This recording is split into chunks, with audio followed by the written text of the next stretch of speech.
Encephalitis की बीमारी को हम सदैव के लिए समाप्त करने के अंतिम चरण में चल रहे हैं। आपने देखा होगा, आप आंकड़े निकालिए 2014, 2015, 2016 या तो 1977 से, ये सारे आंकड़े मौजूद हैं। 1977 से लेकर के 2017 तक के आंकड़े निकालिए। हर वर्ष 500 से लेकर 1500 मौतें प्रदेश में होती थी। गोरखपुर के बीआरडी मेडिकल कॉलेज में होती थी। बीआरडी मेडिकल कॉलेज में होने वाली मौतें कहां की थी? देवरिया से थी, कुशीनगर से थी, महाराजगंज से थी, सिद्धार्थनगर, संत कबीरनगर, बस्ती, इन्हीं जनपदों की थी। इतने भारी पैमाने पे मौतें होती थी। 500 से लेकर 1500 मौत हर वर्ष होती थी। और इस वर्ष यानी पिछले वर्ष हम लोग इस मौत के आंकड़ों को 121 पे लेके आए और इस वर्ष ये मौत अभी मात्र 15 तक है। 14-15 मौतें मात्र इस बार हुई हैं। ये है व्यापक कार्य योजना। हमने किसी की जाति नहीं पूछी, हमने किसी का मत और मजहब नहीं पूछा। हमने तो प्रधानमंत्री मोदी जी के मंत्र को, सबका साथ सबके विकास को प्रत्येक नागरिक तक बिना भेदभाव की पहुंचाने का कार्य किया। ऐसे ही कोरोना कालखंड में भी हम लोगों ने प्रवासी कामगार हो, श्रमिक हो या कोई भी जरूरतमंद हो, राशन कार्ड किसी की जाति देख करके नहीं पहुंची। नहीं तो सपा के कार्यकाल में आपने देखा होगा, खाद्यान्न माफिया कुशीनगर में हावी होते थे, देवरिया में हावी होते थे, बलिया में हावी होते थे, गरीब का खाद्यान्न ही खा जाते थे। इस बार तो हर गरीब को राशन मिला है, कोई गरीब ये नहीं कह सकता। हम लोगों ने सारी पाबंदी समाप्त की। अगर किसी के पास राशन कार्ड नहीं, राशन कार्ड बनाइए और अगले दिन से उसको राशन देना प्रारंभ कर दीजिए। प्रधानमंत्री मोदी जी के कारण पहले आपने देखा होगा कि पहले इन गरीबों को, वृद्धजनों को, विधवा महिलाओं को, दिव्यांगजनों को पेंशन की राशि नहीं मिलती थी। उस पेंशन की राशि में भी काट छांट होती थी, भ्रष्टाचार होता था। आज प्रधानमंत्री मोदी जी ने टेक्नोलॉजी का उपयोग किया, जनधन योजना के माध्यम से वह योजना का लाभ आज उसे प्राप्त हो रहा है। पैसा डीबीटी के माध्यम से एक क्लिक करो, सारा पैसा उनके खाते में पहुंच जाता है। अब वो समय नहीं रहा जब लोग कहते थे कि साहब 100 रुपया भेजते हैं, गरीब तक 10 ही पहुंचता है। ये लाचारगी देश का प्रधानमंत्री दिखाए, इससे बड़ा दुर्भाग्य क्या हो सकता है? क्योंकि उन्होंने किसी गरीब के हित के सही मन से कार्य नहीं किया। बैंक तब भी थे, टेक्नोलॉजी तब भी थी, इच्छा शक्ति का अभाव था, जनता के प्रति भाव और भावनाएं नहीं थी।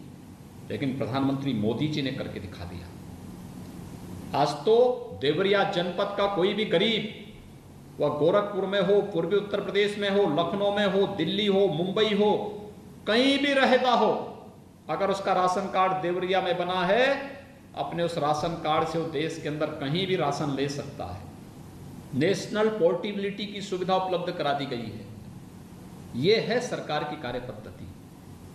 लेकिन ये अच्छा कार्य जो गरीब के लिए है, किसान के लिए है, नौजवान के लिए है, महिलाओं के लिए है, ये कार्य इन लोगों को अच्छा नहीं लग रहा है। इसलिए अव्यवस्था फैलाना, दंगा कराना, भड़काना, अव्यवस्था पैदा करना, आगजनी करना। आपने एक कांग्रेस नेता का बयान पढ़ा होगा, वो कह रहा है साहब हम दंगा इसलिए कराना चाहते हैं, कुछ लोग इधर से मरे, कुछ लोग उधर से मरे और फिर इनके नेताओं को वहां जाने का अवसर प्राप्त हो।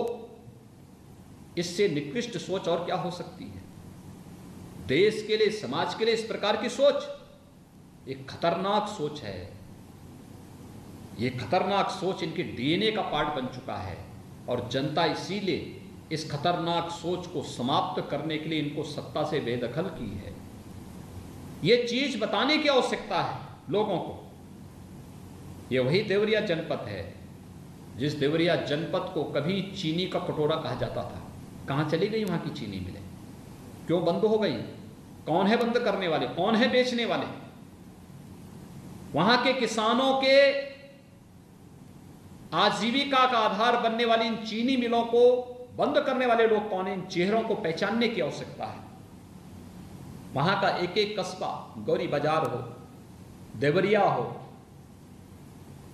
रामपुर कारखाना हो, ये जितने वहां के कस्बे थे, बरहज है, रुद्रपुर है, ये जितने भी कस्बे वहां के थे, देवरिया हो, कुशीनगर, गोरखपुर, बस्ती, ये सभी कस्बे किसी न किसी चीनी मिल पर आधारित थे। वहां की खुशहाली का आधार ये कस्बे बने थे, चीनी मिलें बनी थी।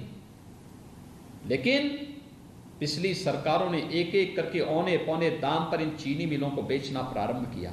जिन चीनी मिलों में विवाद है, मामला चूंकि सुप्रीम कोर्ट में पेंडिंग है, सरकार कुछ नहीं कर सकती। नहीं तो जैसे हमने पिपराइच में और मुंडेरवा बस्ती में एक नई चीनी मिलें लगाई हैं, ऐसे ही हम अन्य जगह भी लगाना चाहते हैं, क्योंकि मुझे मालूम है वहां के किसानों के लिए, वहां के नौजवानों के लिए और वहां के व्यापारियों की खुशहाली के लिए ये सभी आवश्यक है। इसलिए वहां पर ये चीजें लगनी चाहिए। लेकिन मामला कोर्ट में लंबित होने के नाते समय से सरकार अभी कोई निर्णय नहीं ले सकती। लेकिन हमें उन चेहरों को पहचानना चाहिए जिन्होंने किसानों के जीवन में, वहां के पूर्वी उत्तर प्रदेश के नौजवानों के जीवन में और वहां के व्यापारियों की खुशहाली पे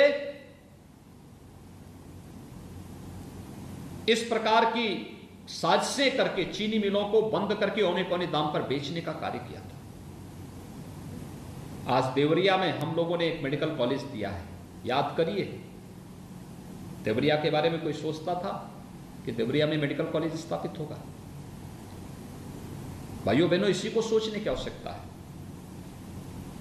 आज हम मेडिकल कॉलेज दे रहे हैं, देवरिया में बन रहा युद्ध स्तर पर। अगले वर्ष हम उसमें एडमिशन करेंगे, एक नया मेडिकल कॉलेज देवरिया के लिए। महर्षि देवरा बाबा के नाम पर यह मेडिकल कॉलेज बन रहा है। मेडिकल कॉलेज का मतलब विशेषज्ञ स्वास्थ्य सेवाएं आपके द्वार तक पहुंच रही हैं। हम लोगों ने इंसेफ्लाइटिस ट्रीटमेंट सेंटर बनाए हैं पूर्वी उत्तर प्रदेश के हर एक पीएससी में, सीएससी में, पीको, मिनी पीको बनाए हैं। बेहतर स्वास्थ्य की सुविधाएं प्राप्त हो सके, बेहतर सर्विलांस की व्यवस्था वहां पर की है। और ये मेडिकल कॉलेज उसी श्रृंखला का एक पार्ट है। याद करिए, 1947 से लेकर के 2017 तक उत्तर प्रदेश में केवल 12 गवर्नमेंट मेडिकल कॉलेज बने थे। 2017 से लेकर 2020 के बीच में हम लोग 29 नए गवर्नमेंट मेडिकल कॉलेज बना रहे हैं।